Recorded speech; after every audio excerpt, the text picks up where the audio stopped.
Det var Ebbe Skammelsen. Han vågnede om midnat, og siger han sin næste svend, er sin drøm så brat.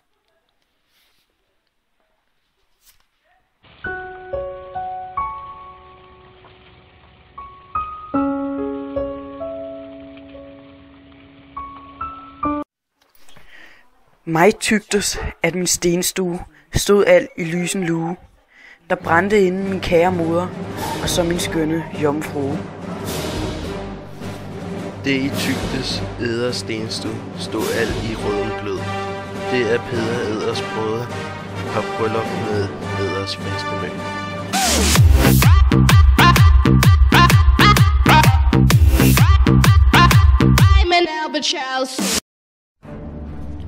Det var Ebbe Skammelsen, han ind for kongen gik, beder han sig overlov, så brædelig han det fik.